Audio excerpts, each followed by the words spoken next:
Nice. Hello everyone, this is an impromptu video because I'm currently fighting a monetization issue. I noticed on Twitter, courtesy of the Constructionist or the Completionist on Twitter, Jirard, a video response to a number of accusations levied at them concerning money that was not donated to charity. The video itself was retweeted by Willie Mack. I want to go through that video because if you don't know what's happened, over a period of years, money, $600,000 of it, was supposed to have been donated to charity. It was not donated to charity, up until very recently, that is. And at that point, the money wasn't worth as much. In fact, there are a number of discrepancies with that as well, leading many to speculate that you cannot consider whether this was done maliciously over a period of years or not until an audit is done to confirm it. I'm going to link videos from Muta down below because they're vitally important for all the context. I want to go through his video, Completionist's response to the entire situation where,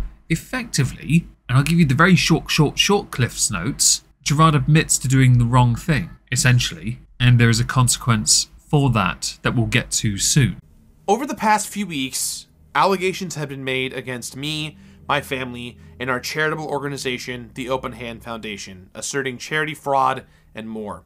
I guess what didn't help the situation was you didn't donate the money you were supposed to have donated when you raised it. It can be argued something there, almost shenanigan-like, had been taking place, because I can't think of a valid reason to withhold funds that are supposed to be donated for so long, and we're talking years. I'm here today to provide clarity and transparency to set the record straight. I want to make it 100% clear. At no point in the Foundation's history was there any criminal or financial fraud. None. So fraud generally is defined as wrongful deception intended to result in financial or personal gain. It can be argued, because of what you do online, you have presented yourself as having done something that you didn't do, which means you benefited in a way, which, if you want to be pedantic, I want to be for a moment, can be argued to be a form of fraud, or very deceptive at the very least. That said, I did watch Muta's videos. He was quite clear on this. You done goofed, and you did benefit by making it seem like you did right. I also want to touch on why I've been quiet for these last few weeks. This will either be because damage control and optics, or because insert shield in the form of I was getting, and so were people I know getting, rather nasty remarks. A lot of folks have been saying that if I didn't do anything wrong, that I should have said something sooner, or that my conversation with the accusers was considered my full side of the story. To be honest, had you had a conversation and been very open and transparent about it, I actually think there could be some merit to that. But I do understand when people have been around long enough that there are usually two solutions to a problem, and neither end with you being considered the winner. Either you do this professionally, the optics kill you, or you do this online, and the optics, because of the nature of the online space, which is quite toxic, I think we can all agree, will also destroy you. I don't know how many more people I can be bothered to remind. Just because you're successful does not mean you are free from consequence, which includes optics of a situation. But when there is allegation after allegation being made, it takes a long time to gather the evidence and facts to refute claims. So, the claim that you haven't made donations to charity was one of the main focal claims against you. How do you manage to take so long to gather transactions? Seriously, if that's the case, and you're refuting it. This will be my only video response on this matter. Not gonna lie, in the online space, you might regret that. I'm saying it because, again, optics, fam. Do you not understand them? That clap right did it. I can confirm that as of Wednesday, November 29th, 2023, the Open Hand Foundation has donated $600,000 to the Association for Frontotemporal Degeneration. Just out of curiosity here, Mr. Completionist, how long ago was that money raised? Because if memory serves, that was a while back. For over 10 years, you didn't make that donation. So when you said a minute ago, maybe 20 seconds in the video itself, gathering evidence to refute claims, this one was the big one. And you haven't refuted it, all you've done is confirm that as of a date in November 2023, 10 years later, the money has been donated. If the money was donated then, it would have gone further. Donating it now, it won't go as far. You know this. If you donated it when you should have, they could have accomplished greater things. Idiot. However, it did take too long to get to this moment, and for that, I am sorry. The money is now in good hands to make a lasting impact. It's in good hands, but with the cost of living crisis, everything going up, inflation included, the latter part is a lie. Your apology is vitally important. So why is this video 20 minutes long? The part you see playing on the screen now that I'm talking over concerns the origins of the charity, concerning his mother and his father's involvement as well, raising money through golf events. Not going to dunk on this part, I just want to point out that people know the context. It's not really relevant, but you are, in your mind, providing additional information and context as to why the Open Hand Foundation exists. In 2018, I took two things I'm passionate about, indie games and charity work, and started IndieLand to highlight the indie game community and raise money in honor of my mom for a good cause. During several recent IndieLand events, press interviews, and podcasts, I went on record saying where the money was going to and that the Open Hand Foundation had worked with various organizations.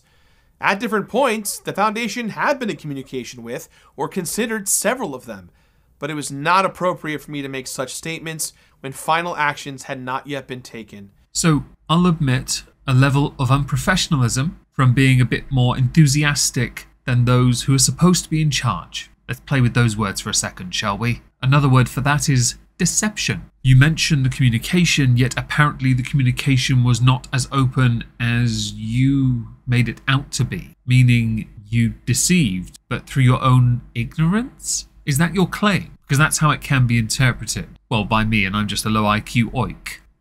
The Open Hand Foundation's goal was to make a large impact by donating the money to the right place.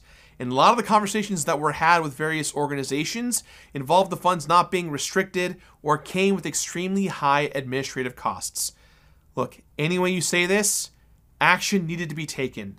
And to that point, I'm sorry. One of my biggest gripes about charities, a lot of them, is that often a lot of the money does not go to those that need it, it goes to those who want it. Now, some who need it also want it. But what I mean by that is administration, bureaucracy, those dickheads. Yeah, no. But this does sound like a massive distraction because you're trying to provide what you call context. And I do agree context is vitally important. So I'm trying to, in good faith, give enough context without breaking fair use rules, which is why I have to insert these parts here just to point out this doesn't seem right at the moment. Something seems a bit off. I'm disappointed that I was not more straightforward regarding the Foundation's timeline for making donations, and that I made statements potentially implying donations were made when they had not yet been. It took too long for clear action to occur, and I apologize for all of this. You didn't watch Muta's videos, did you? He got you pretty good. I'm going to link Muta's videos down below. Everyone should watch them. You've done yourself dirty and you're underselling the gravity of your words. Misleading, deception, is known by a 5-letter word, starts with the letter F, ends with roared. But such inaction was not done for any selfish or malicious reasons. I want to take this opportunity to apologize to any developers, publishers, content creators, and special guests who were involved with the various events. I'm also very sorry to this year's IndieLand sponsor. Their team was incredibly supportive and were a great partner to work with. Most importantly, I want to apologize to anyone who ever donated over the years who felt they were wronged or led astray by any of this. Willie Mac had retweeted your tweet, including this video, by saying, "Don't be fooled by his demeanor. This video is him admitting guilt to exactly what he's accused of. He didn't donate over $600,000 in donations for 10 years. That money is worth considerably less now due to inflation. No offense intended to you, Jirard, but something about this still doesn't feel quite right. Again, 10 years. You may say one thing, but you were involved. You really were. And that, to me, means you hold considerable blame."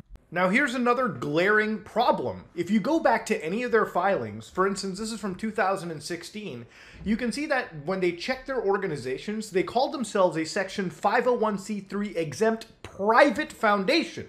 The problem with this is, according to the IRS, they actually have two designations, private foundations and public charities.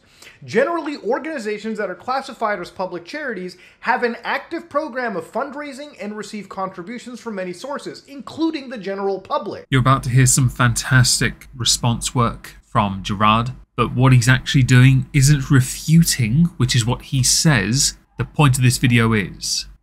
I want people to know this again. The claim has been made against him. The response isn't as much of a zinger as he might think it is. Especially when you are using a clip but not using a large enough clip to drive home a point, just enough of one that can be regarded as cherry-picked and or quote mine. In 2014, the Open Hand Foundation was originally registered as a 501c3 private foundation, which under the law is a nonprofit corporation formed to carry out charitable, religious, literary, educational, or scientific purposes that is recognized as tax exempt.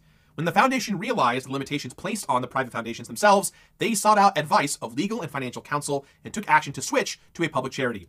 In February of 2016, they filed to terminate the foundation's private status. For more information on the difference between private foundations and public charities, and on private foundations terminating their own statuses, I have provided links to the IRS website down below. What I'm hearing is, when it came to setting up the charity, no one knew what they were doing and they didn't seek out legal advice until they'd set up the charity and realized the consequences of it, meaning that there's a chance things didn't go as smoothly as it should have. Unprofessional, that's the word. In March of 2016, the IRS acknowledged the receipt for termination of private status and indicated to the Open Hand Foundation the necessary requirements the foundation must follow in order to comply with the IRS code. Further, based on the acknowledgement of the private status termination, the foundation was now required to operate like a public charity as described in the IRS code for a period of 16 months. However, the foundation was also instructed to continue to file as if it were a private foundation. Any possible issues pertaining to such filings can only be considered clerical errors and are in no way intended to be misleading, fraudulent, or criminal in any nature.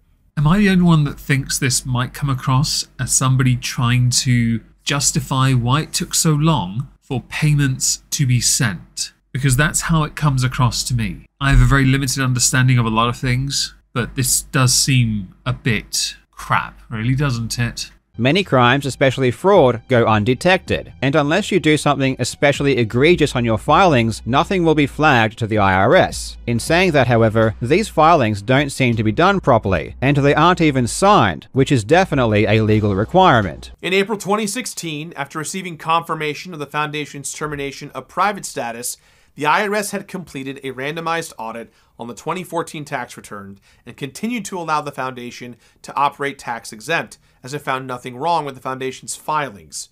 Additionally, the foundation files all their taxes electronically, which does not require a physical signature on the actual forms. On the face of it, this seems like a perfectly reasonable response, because as the years go by, yes, we do our taxes electronically. Electronic signatures then are going to be part and parcel. I'm going to read another reply to you though. Keemstar. Dude raised money for a cause since 2014 and did not send the money till 2023. And replies are people defending him. You people don't have an IQ worthy of respect, honor, or truth. You deserve to be scammed. Because you are providing responses, but it does not take away from the fact, for 10 years, you did not send the money. This is you now making the excuse of charity, IRS, making it all official above board. You raise the money. Send the money. Simple as that, really. This sounds like a bureaucratic excuse, which, in case anyone can't tell, is why I sound a little bit impatient here.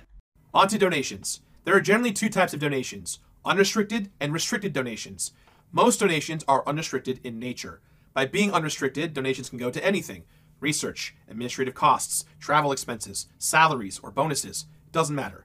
Unrestricted donations come in the form of a donate link on a website, maybe a Twitch stream, or even a telethon. The Open Hand Foundation raised funds in an unrestricted manner with the intention to restrict a larger donation towards dementia research. Larger restricted donations ensure clear measures and direction, but can take time. Hey, sausage, 10 years. That's not restricted, that's withheld. Whereas unrestricted donations are often instantaneous and not tracked. This is one of the big reasons as to why the donation took so long. The organization did not raise enough money to make the impact that would allow the funds to be restricted and avoid those high admin costs. That there sounds like something.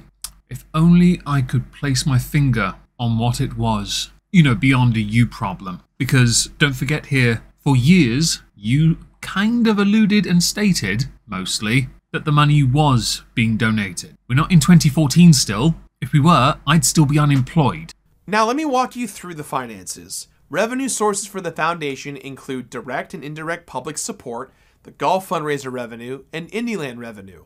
The foundation's expenses include costs for the golf fundraiser and Indieland, operational costs, and various fees, totaling for $178,951.17 worth of expenses over the last 9 years. This is the part where you try and explain why the donation that was made wasn't as much as it should have been. Most of us understand, in fact I'd say everyone understands, there are fees and there are costs. 9 years though, bitch. You still haven't managed to adequately explain that beyond using words restricted and unrestricted, and that still isn't good enough. It's also factually inaccurate that all the money the foundation received in 2023 is unaccounted for. For starters, the Tiltify campaign for Indieland raised just over $64,315.95. After platform and processing fees, we received $61,303.33 from PayPal and Tiltify's credit card processor Stripe.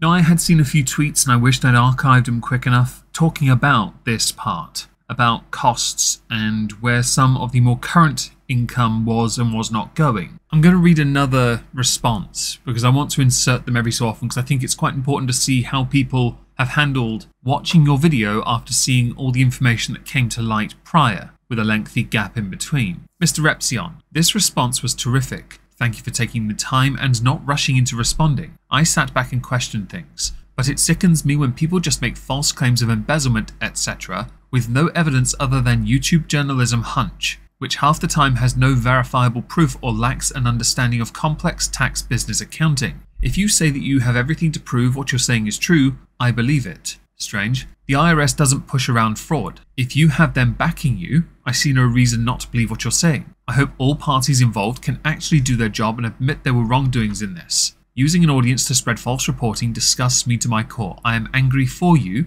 Thank you for taking accountability where you messed up. Replies. The problem was it wasn't complex. They did literally the bare minimum and still likely committed tax fraud on said documents, with Repsion saying he'll wait and see on that. Reply to Mr. Repsion. Muta claimed the mere fact that Jirard knew the foundation didn't donate yet still name-dropped charities to goad additional donations was charity fraud, which is false. He said it could be considered charity fraud, and that according to Jeebus, you're being played by Jirard. I hate to be the one to tell you this. Reply, I mean as opposed to straight up embezzling the funds. This one's divisive, isn't it? But I'm, like Keemstar, not going to let go of the 9 years thing, because I don't see how you can justify it. As far as responses go, I do have to give some credit. It is very well put together, refuting a lot of the very key points and arguments against the completionist and the charity work that was claimed to have raised and then didn't go on to donate at the correct time. And I say correct time because it can be argued the money should have been donated when it was raised,